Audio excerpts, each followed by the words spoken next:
اللہ کے نبی صلی اللہ علیہ وسلم کے بارے میں ابو قتادہ رضی اللہ تعالیٰ فرماتے ہیں سئل عن صوم یوم عرفہ فقال یکفر السنة الماضیہ والباقیہ۔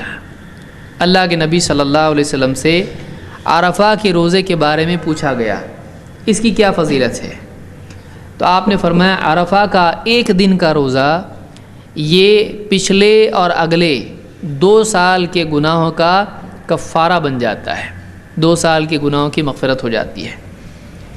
قال وسئل عن صوم یوم عاشوراء، فرماتے ہیں کہ اللہ کے نبی صلی اللہ علیہ وسلم سے عاشوراء کے روزے کے بارے میں پوچھا گیا، فقال یکفر السنة الماضیہ، آپ نے فرمایا کہ عاشوراء کا روزہ پچھلے پورے 1 سال کے گناہوں کا کفارہ ہو جاتا ہے۔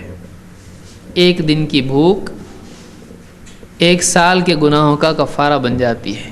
کتنا سستا سودا ہے، تھوڑی پیٹ کی آگ برداشت کر لیں تو جہنم کی آگ سے بچ سکتے ہیں، کتنی آسانی ہے۔ یہ اللہ کا مزید احسان ہے کہ اللہ نے ایسے اسباب مہیا کیے ہیں کہ اگر ان کو آدمی اختیار کرے تو کیے ہوئے گناہوں کو بھی وہ ختم کر سکتا ہے۔ بعض نیکیاں، عام طور سے نیکیاں صغیرہ گناہوں کا کفارہ کرتی ہیں، لیکن علماء نے کہا کہ بعض اوقات اگر کوئی نیکی اللہ تعالیٰ کو پسند آ جائے تو اللہ تعالیٰ اس نیکی کی وجہ سے تمام گناہوں کو بھی معاف کر سکتا ہے۔ یعنی اگر واقعی نیکی ویسی نیکی ہو جیسے اس فاحشہ کا کتے کو پانی پلانا ہو، ایک دم اخلاص کے ساتھ میں، کوئی دیکھنے والا نہیں، کوئی پوچھنے والا، کسی اخبار میں نام نہیں آنے والا، کہیں تعریف نہیں ہونے والی، صرف اللہ کے لیے۔ ایک انسان اگر نیکی واقعی کر لے، کبھی کبھی نیکی اللہ کو ایسی پسند آ جاتی ہے کہ برے سے برا آدمی، کیوں فاحشہ عورت کے گناہ صغیرہ تھے، اس کے کبیرہ گناہ ہیں، لیکن اللہ تعالیٰ نے کیا کر دیا، اس کی بھی مغفرت کر دی۔ تو بعض اوقات کسی انسان کی ایک نیکی بھی اللہ کو اتنی پسند آتی ہے اور اس نیکی کی قوت اتنی زیادہ ہوتی ہے کہ اس کے تمام گناہوں پر وہ نیکی بھاری ہو جاتی ہے، اور اس کے بدلے میں اللہ تعالیٰ اپنے فضل و کرم سے اللہ جس کو چاہے معاف کرے۔ توبہ سے تو وہ گناہ معاف کرتا ہی ہے، وہ تو وعدہ ہے اللہ کا، لیکن اللہ تعالیٰ بعض اوقات اپنی طرف سے گناہ معاف کر دیتا ہے۔ اسی لیے اللہ نے کیا فرمایا کہ ان اللہ لا یغفر ان یشرک بہ ویغفر ما دون ذلک لمن یشاء، یہ توبہ والے کے لیے نہیں ہے، یہ بغیر توبہ والے کے لیے ہے۔ کیوں؟ کیا وعدہ ایسا ہوگا کہ اللہ تعالیٰ شرک کی مغفرت تو نہیں کرتا ہے، لیکن اس کے سوا جس گناہ کی آدمی چاہے توبہ کرے اللہ جس کو چاہے گا معاف کرے گا۔ ارے توبہ جب کی ہے تو اس کو تو معاف کرے گا ہی اللہ۔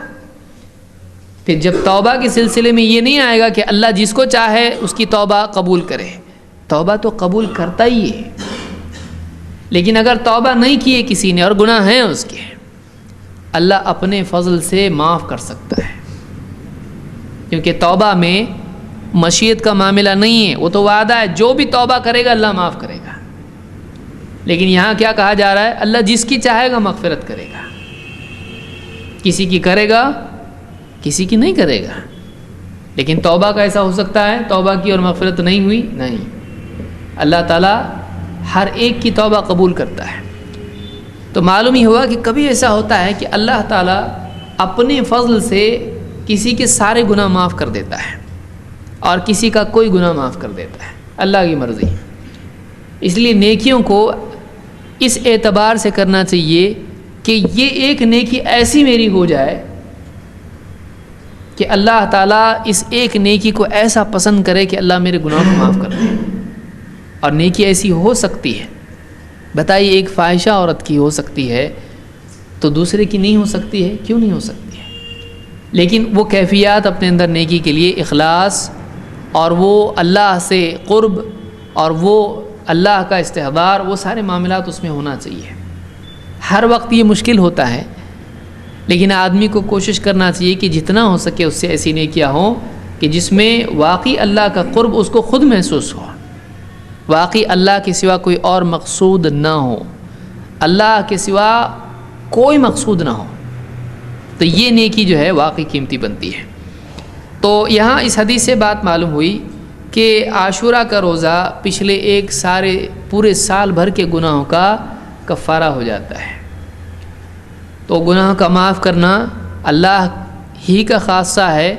ان اللہ یغفر الذنوب جمیعا، اللہ نے کہا اللہ تعالیٰ تو وہ ہے کہ جو تمام گناہوں کی مغفرت کر دیتا ہے، اللہ چاہے تو سارے گناہوں کی مغفرت کر دے۔